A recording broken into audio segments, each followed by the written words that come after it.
thank you for joining me today. This is my Communications 101 speech process. Now, what would you do? Are you ready to respond? Natural disasters are true emergencies that we will be faced with, and we must be ready to react when we have evacuation notices, tornado sirens, whatever the disaster, we must be ready. So, I've been a paramedic for over a decade. I also have a degree from VCU in Emergency Management and Preparedness. And I'd like to take the next 4 to 5 minutes to just talk to you a little bit about what you can do to be prepared in an emergency and why you should be prepared. It is a social problem that we must address, and hopefully I can bring a little awareness to the issues. The lack of disaster preparedness is a social problem that can be remedied partly in a God-honoring way by being prepared to be self-sufficient for 3 to 4 days after any disaster. The federal government is not prepared to render aid for at least 72 hours after any disaster, and we must be ready. Over the next few minutes, I'd like to talk to you a little bit about some of the disasters that we could face and some of the things we can do to mitigate that and how we can do that. Topics that I would like to cover include the risks of natural disasters in Virginia and steps we need to take in case of disaster.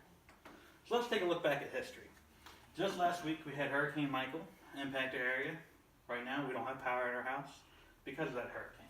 Hurricane Isabel is probably one of the biggest hurricanes that hit the area. It's actually the top 5 for the Central Virginia region. That occurred 15 years ago last month. That was a Category 5 when it made landfall. We had $1.85 billion worth of damage to Virginia, $5.5 billion to the U.S. There were also 36 deaths in the U.S. During this, I was volunteering, and we actually had a 32-inch oak tree fall on one of the fire engines that did almost $1 million worth of damage at that scene. We also had Hurricane Gaston. That was just a year after Isabel. That was only a Category 1 when it made landfall. However, when it hit the Central Virginia region, it was downgraded to a tropical storm, but we had over 9 inches of rain fall in a 24-hour period. These pictures are actually from Shockoe Bottom, which I know everyone in the room is very familiar with, and it had almost 10 feet of water during that night. I was working in Richmond at the time, and I couldn't even make it home because of all the flooding on 95. Other natural disasters we've had, tornadoes. Not even a month ago, 9/17/18, we had 10 tornadoes here. There was a fatality not even 20 miles from where we are right now. During that, there were EF0s to EF2s. They can go all the way up to EF10, so high impact events when they do occur. Earthquakes. We've actually had numerous earthquakes here. That being said, though, the biggest one that's been in the past decade was actually in August of 2011. That was a 5.3 on the Richter scale. These events, you also have extremes. So you have extreme cold and extreme heat. When you have temperatures of over 100 degrees outside and your AC is not working, or you don't have AC in your home, it's easy to succumb to heat exhaustion and heat stroke even. Ice. Ice is another big event for the area. When we do have snow that turns into rain, that turns into ice, power can be out for days, and we must be ready to be prepared to sustain our households in those times.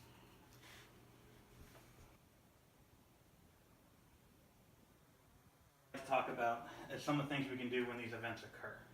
So we cannot stop hurricanes, tornadoes, flooding to impact our area unless we move, which is always an option. But some of the things we can do are just simple things. Make a plan. Have a plan. Everyone in your family needs to know that plan. I know a lot of you guys have young children at home.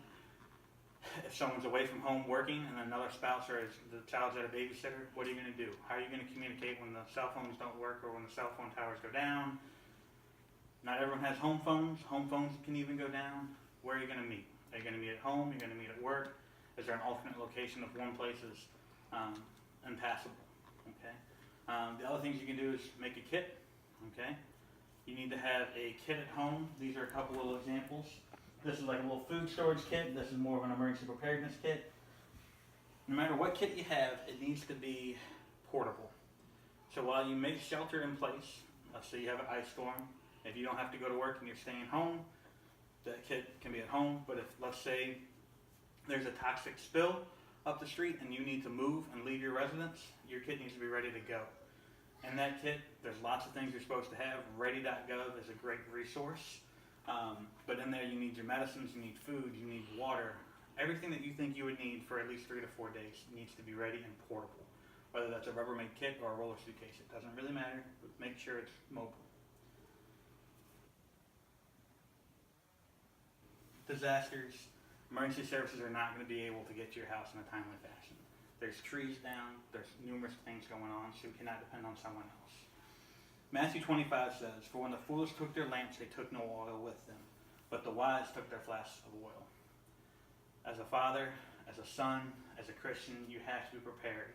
You have to be self-sufficient, and you have to be that rock and pillar that needs to occur. Over our lifetime, we'll face many disasters. We can't change that, but we can be prepared for these disasters.